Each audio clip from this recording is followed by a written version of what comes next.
Action. Cause it's time to go beast mode. Hello? Yo, this is a museum manager. Alright, what do you need? I need your help to make a statement piece on Dr. Pittman's Honor Literature Museum of Civilization. Bet, when do you need it? I need it by tomorrow. Tomorrow? Yeah. Alright, cool. Let me get started right now. Alright, we need to start brainstorming. What are we gonna do for this big museum statement piece thing? Well, let's do a character trait. That sounds very interesting. What character represents heroism? Nah, everyone does heroism. Let's do resilience. What character shows resilience and could teach a lesson to future people who visit the museum and preserve humanity? Oh wait, Antigone. Antigone really shows resilience, and I think we can represent her well in a poster. Alright, let's get started. What was that? Dude, who is Antigone? You want to know more about Antigone because you don't know who Antigone is. Well, you came in the right spot. Today we're going to learn about the play Antigone, whose central character is Antigone. Basically, Antigone has two brothers, Eteocles and Polynices, who both kill each other in battle. After the battle's over, the king Creon, who's also Antigone and all these brothers' uncles, he gives a proper burial to Eteocles. But he doesn't to Polynices. He doesn't bury him properly after he's dead because he had committed treason to the country, to Thebes, the city which is his set. So Antigone's like, no, I'm not going to let that slide. And she secretly buries Polynices. So after that, Creon kind of finds out about that. He's not chill with it. And he's like, Antigone, because you buried Polynices, even though I said no, I'm going to have to send you to death. Because he had a lot of pride in himself, and if someone goes against him, he's like, nah, that's not cool. So basically this play explores the duality between human law and divine law. And it shows the consequences of pride and resilience, not resilience, more like stubbornness of people.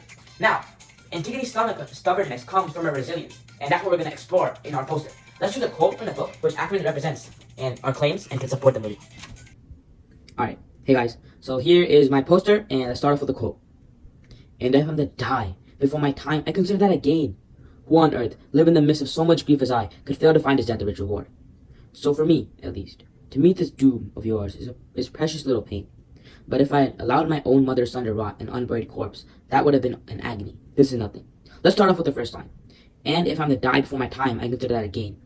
So before this, Creon threatened to kill her. So when she says, and if I'm to die before my time, I consider that a gain, she's saying that rather than going against what she believes in herself and being, rather than giving up her drive and her passion, she would rather die.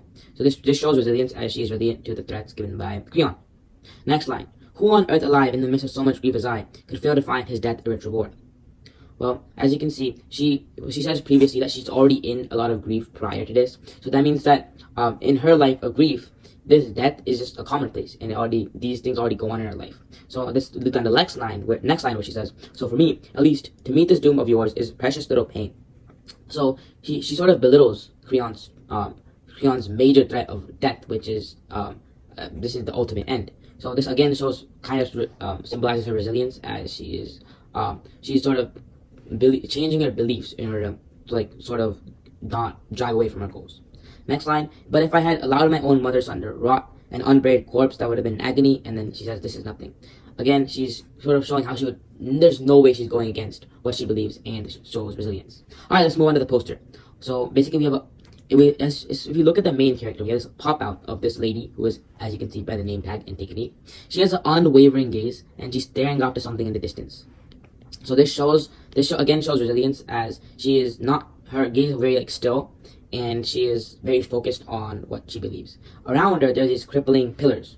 These pillars have words on them: burial tradition, family loyalty, obedience to the king, gender roles, and respect for the state. These are all cultural normalities, which Antigone is expected to follow. However, Antigone does not care about these, and that's what as reference to the pillars breaking and the whole poster having cracks in it.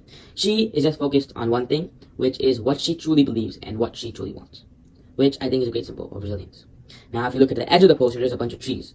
Leaves. And leaves and trees are used to represent strength because they're grounded to the roots of the trees, so this sort of social resilience as well. Alright, cool. This is my poster. And here's my theme statement. The unwavering spirit of Antigone, as depicted in my visual, highlights a struggle between personal beliefs and timeless oppressive forces of authority, finally inspiring hope for the triumph of the individual's will. Alright, let's go through in the individual grading rubrics and see why I should get the score I should get. Alright. Introduction to the text. Well, I introduced like Antigone the play, and I talked about it and why it was chosen because it shows like resilience of Antigone. So that's 5. Quotation, we went over the quotation piece by piece and showed the individual parts. So it's a 5. Presentation establishes a connection between visual and central question. The central question was, how does art like preserve our humanity? Well, this artwork of mine, at least, it preserves our humanity by showing a central characteristic of humans, which is resilience, and sort of highlighting that and why we should preserve that for generations. So that is a 5. And overall clarity, you can hear me, right? Like 1, 2, 3, checking. So, and it's effective, so that's a 5. So that is a 40 out of 40. Thank you guys for watching, and let's show this to the museum manager and see what they think. Hi, I'm the museum manager, and I just found I just found Arya's poster, and oh my god, this is the best poster I've ever seen. So I'm gonna give this extra credit, and I'm forcing you guys. I'm physically forcing you guys to give this a perfect score. All right, thank you.